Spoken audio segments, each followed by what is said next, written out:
Hi friends, just playing with this little flower growing in Idlewild last week, or Mount Baldy, excuse me.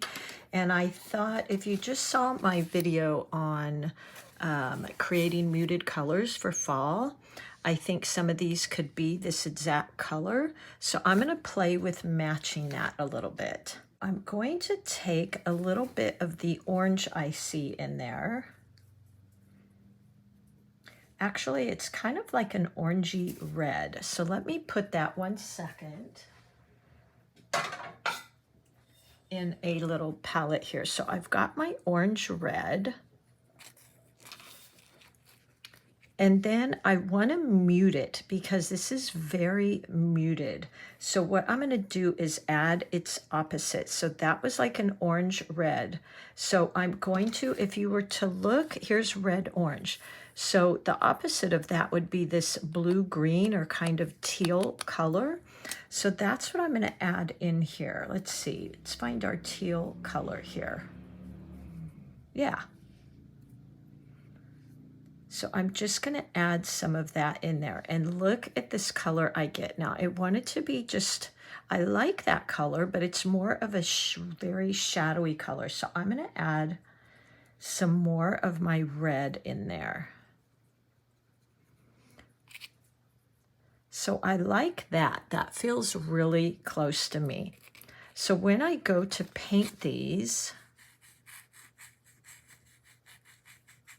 I'm going to have that very close color. Now I might even add a little bit more of that teal or blue-green color because blue and green are opposites of this. So I've got this little variation here, and that would be what I would use for this flower. So there you go. When you find, you know, something like this, which does have, if you can see those little oranges in there, but I noticed it was very muted. So I added some of its opposite. Again, if you have this little color wheel, I like this little pocket one because I have the larger ones, but I like this little pocket one because I can just carry it with me and it's easy. This one in particular, you can go.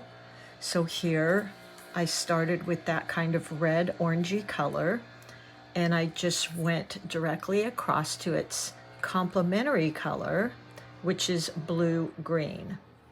And I just mix them to the value I want. So when I paint this, I would vary it with these other colors. All right, well, I hope that was fun for you. I'm going to play with this a little bit and see what I could do. I'll probably use a wet and wet technique, something like this. I just tinted that so you could see where I'm putting it. So here is my little areas. I just want to tint it a little bit. So these are the two areas, and then I would just start dotting in those colors like this. And then down here.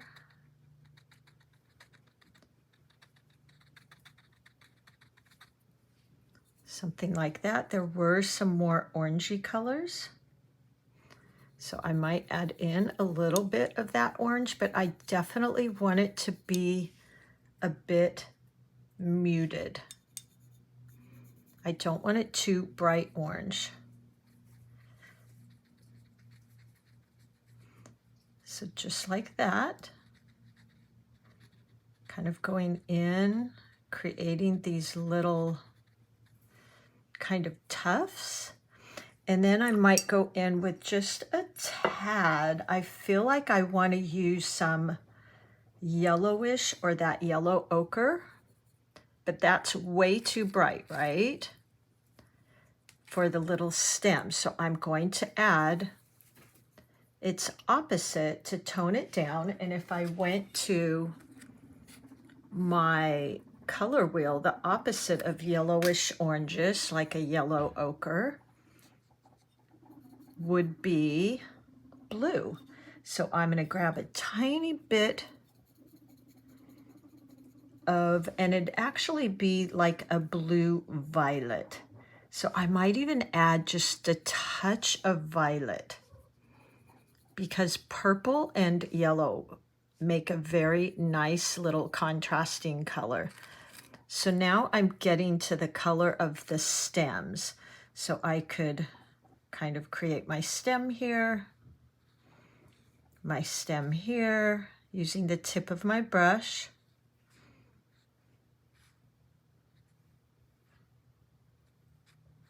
Just like that. And this could even be some of those underneath colors.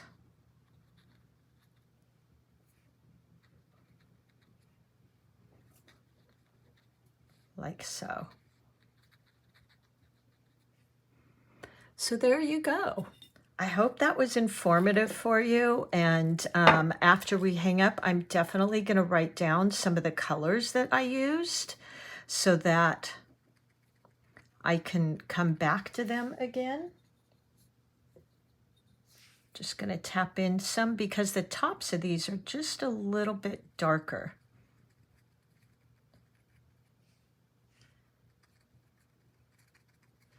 Like this. This is pretty.